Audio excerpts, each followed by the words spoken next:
I'm Stu from HiveMind Automation. We've spent the last several videos looking at setting up Home Assistant and talking about home automation. We explored the UI and we spoke about choosing home automation accessories. But we haven't managed to actually automate anything. So in this video, we're going to fix that. As I mentioned in the first video, a lot of people mistake home automation for home remote control. Now, there's nothing wrong with home remote control, and in fact, for most of you, you'll probably be starting with home remote control using an app or something along those lines, or even calling to your digital assistant. Pressing a button or calling out to your digital assistant are great, they're just not automatic. So what we're going to explore in this video is different methods of creating automations that will trigger an action without us needing to actually interact with anything. For example, if we get home after dark, maybe we want some lights to turn on. Or maybe when the humidity rises in a room, we want to turn the exhaust fan in that room on. You might be familiar with a basic automation concept in one of these timer switches. You set the time on the dial, push down the pegs on the outside to determine when you want the lights or whatever's plugged into here to be on or off, and then it just does its thing.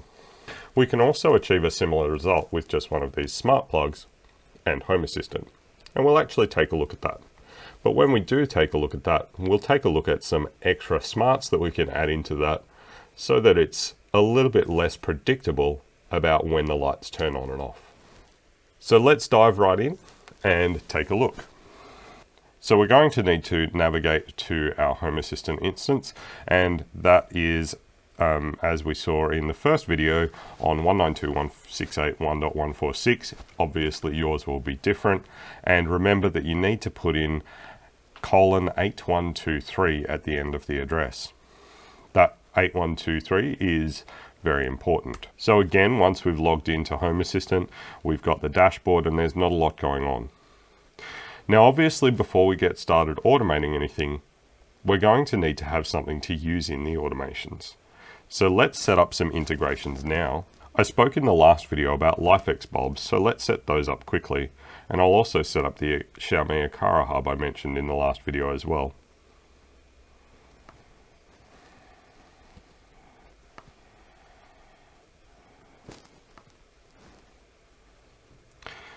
So as you saw there, the LifeX setup was extremely easy.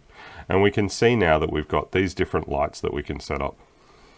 And we can set them into different areas. So for example, we've got the office light and we'll set that in the office. We've got the spare room light and we'll add a new area and we'll call that spare room. And I'll just quickly do the rest of these.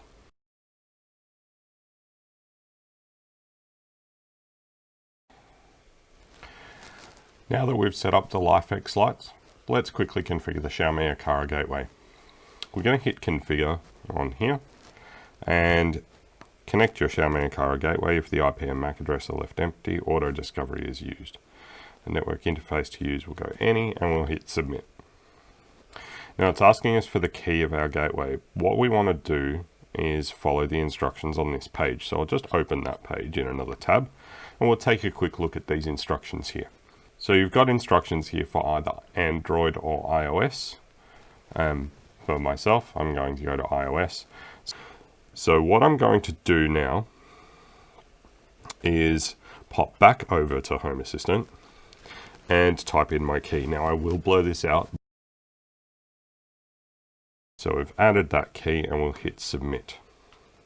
And so now we've got access to our Xiaomi Akara system, and it's got all of our sensors, it's got all of our smart plugs, and we can define areas on those. It's a little bit difficult to tell what's what. It does just give them these kind of random names based on the MAC address of the device itself. But as we go through, we'll be able to figure those out by turning stuff on and off. So what I'm going to do, I'm going to hit finish. And so that should give me enough to then start automating some things. I'm going to pop back to my overview. Because we've added a whole bunch of extra sensors and lights, we can now see that we've got those available to us in the Home Assistant UI. We've got door and window sensors, some are open, some are closed. And you'll see we've got this switch which is off. That's my doorbell. We've also got things like our temperature and humidity sensors here as well. We've got our LifeX lights, so we've got the bedroom, we've got the front porch, the garage, the spare room, the office, and the water closet, which I've spelt wrong. Let me fix that. We'll go to back over the overview, and we've fixed that. So I can turn these lights on and off, and if I were using the Home Assistant app, I'd be able to do that as well. And if we click on that light there, we can turn that on.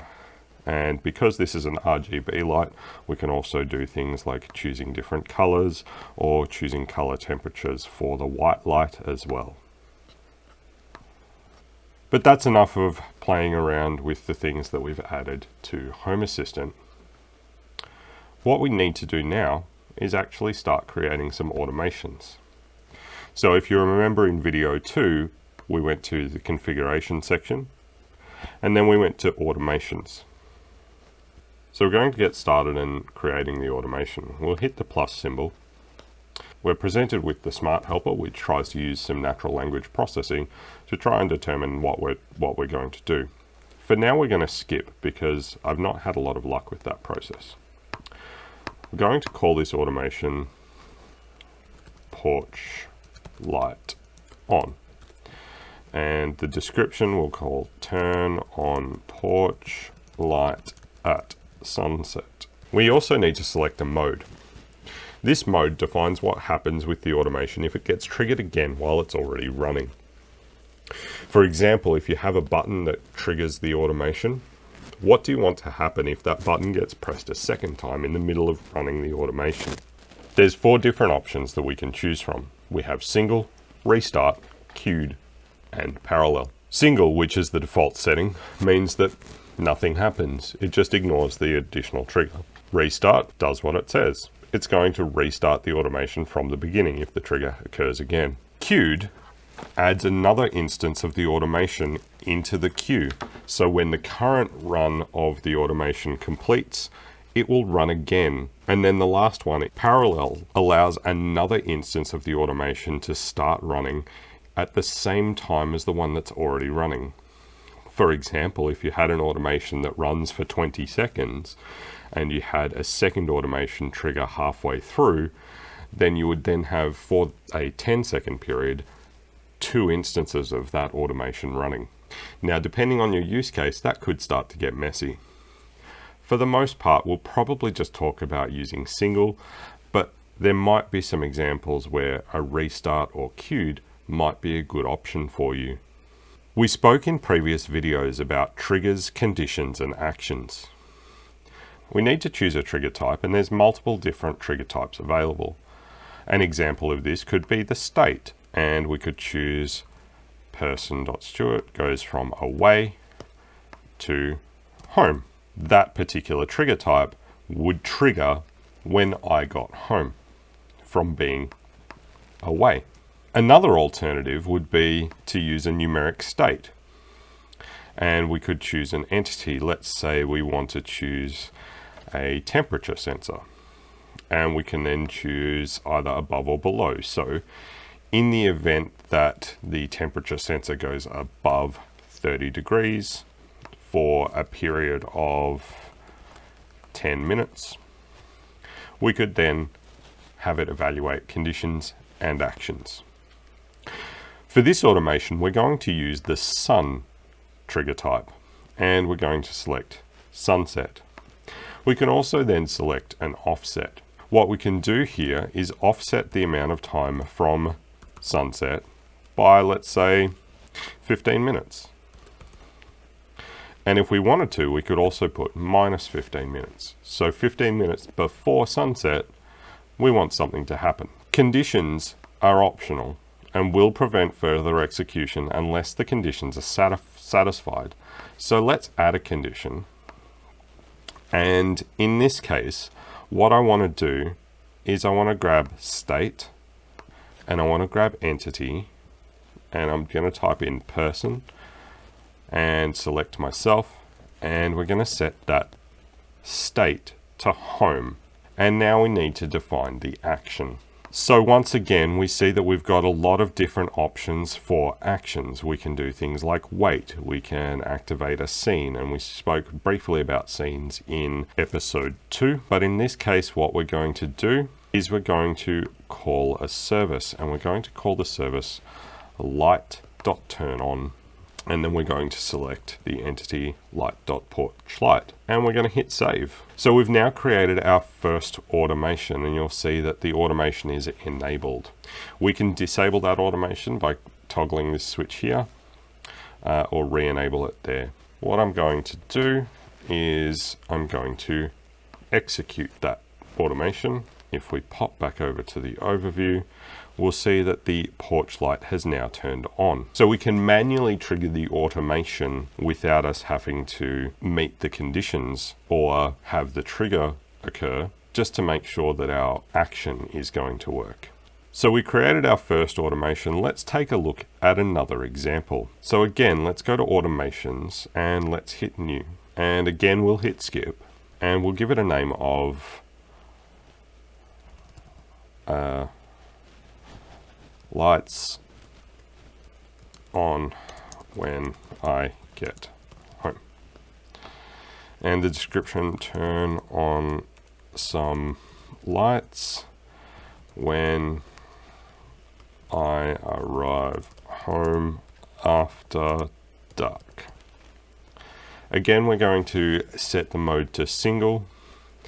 And the trigger this time is going to be, like I said before, state and person.stewart and from away to home. I'm going to set the condition this time of being sun, and we want it to be before sunrise, after sunset. And again, we need to add an action. So we'll hit add action and we will go and again, we're going to call a service. We'll go light.turnOn, and we'll go light.porchlight. So we're going to add another action, and I want to add a delay, and I want to add a delay of 10 seconds, and then I'm going to add another action, and going to call a service, and we'll go light.turnOn, and we'll turn on the office light. So we can string stuff together, we can add delays, and we can do all sorts of other fun stuff there. Let's save that automation, and we'll go back to automations, and we'll see again, we've got that one there. Now if I hit execute and then quickly pop back over to the overview, we've got the porch light turned on, and in a moment we should see the office light turn on as well. There we go, it's just popped over. So that's the basics of automation. Now that's using the UI to create it. There is a more powerful way for us to create automations as well. So let's take a look at that now. In episode 2, we set up the file editor. And the file editor allows us to look at the raw files in our file system. At the moment, we have the configuration.yaml file open, and you'll see that we've got some default configuration in here. We've got things like a text-to-speech engine that's set up for Google Translate, and we've got these weird codes here, including additional files. So for example, we've got automation, and we've then got bang, include automations.yaml. If we click on the folder to browse the file system and click on the automations.yaml file, we haven't created any YAML code yet, but what we do see here is that the automations that we created in the UI have automatically been added to the automations.yaml file. So this is helpful for us to explore the idea behind YAML. Let's firstly collapse this one, and we'll just take a look at the first example that we created, which was porch light on. A very simple example. The ID is a uniquely generated ID. It's just so that the system can identify the automation within itself. The description we set was to turn the porch light on at sunset, and we set that in the UI. And then again, you'll see that we've got trigger, condition, and action. So what we can do here is we can see that the trigger then has an event, which is sunset, an offset, and what platform we're using for the event. So when we look at the conditions, so we then have asked for a state condition to be in place for person.stewart to be at home. And the action is the service light.turn-on. The entity ID for that service was light.porchlight. Now, if we wanted to, we could add some additional data to the light.turn-on service. For example, we could put in some information like the brightness or the color temperature that we wanted. We're not going to worry about that right now. So now we've set up an automation that's going to turn the porch light on at sunset, at 15 minutes before sunset, if I'm at home. And we've also set on an automation that when I get home, if it's after sunset but before sunrise, it will turn on the porch light and then 10 seconds later, turn on the office light. As you can probably see from the combination of trigger, condition, action, the possibilities for automations are practically limitless. You can do so much, and we'll dive into some more complex automations in another video, and we'll do a deep dive on that YAML at some point as well. I really hope that this video has helped you getting started with automations in your Home Assistant. Please don't forget to like, subscribe, and share with your friends and family who are also interested in home automation. Thanks again for watching. I'm Stu from HiveMind Automation. Have a good one, and we'll see you next time.